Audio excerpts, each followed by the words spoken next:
Good morning. It's James. It is so good to see you today. Thank you for your time. Thank you for your energy. I'm deeply grateful to have the honor and the blessing of laying eyes on you. And I do hope and pray that this message finds you and all the people that you love peaceful, thriving, and very, very well.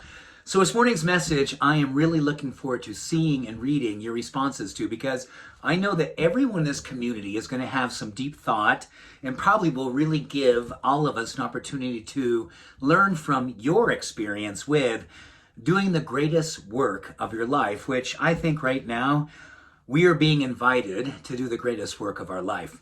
I remember way back in my 20s, the very first time I went to India, and I just finished reading for the first time the Bhagavad Gita, ancient Hindu text, I think it's like 5,000 years old, speaks to the battle that Arjuna was facing in his life. And a lot of people kind of read that like, well, so where was this battle? And where was it taking place? And who was he fighting?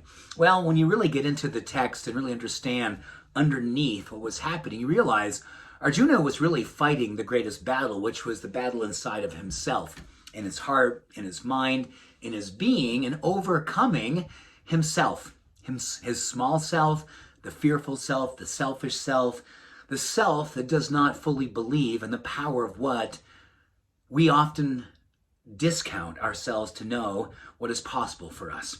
We don't think it's possible for us.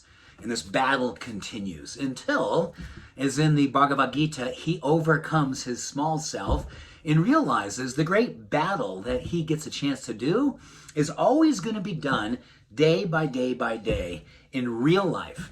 Things that are happening with family, things that are happening in the world, things that are happening in work, things that are happening in communities, things that are happening all around us every single day. And I think for me, back in that time, I remember finishing a long meditation silent retreat practice. I popped out of that and I was so excited to share with my meditation teacher that I think I'm going to stay here. I think I'm going to stay in India. I think this is the place I need to be. And I think this is where I can do my best work. And my meditation teacher said, that is not going to be your best work. He reminded me about the Bhagavad Gita and said, Arjuna thought the best work he could do is basically distancing himself from the world. Not being a part of the world could help him to be his best spiritual self. Well, do you ever feel that way? Like, oh my gosh, if I could just distance myself from the world, I could be the hero of my own life. I could be so spiritually powerful and awake and do such amazing work. And then you realize, as I do time and time again, especially right now, don't you just find that there's so much good spiritual work to do right now, given everything that's happening in the world? Our willingness to lean in to the battles that are happening around us and inside of us are potentially and possibly the greatest work of our life. How do we keep our heart open in times like this? How do we continue to believe and reaffirm and reset goals and intentions of way that we want to show up heart first? How do we continually be the change we wish to see and be in the world amidst all of that is going on that would say, you know what? I think it's time for me to tap out. I think it's time for me to go away. And I think it's time for me to sit out this life and not do any more battles.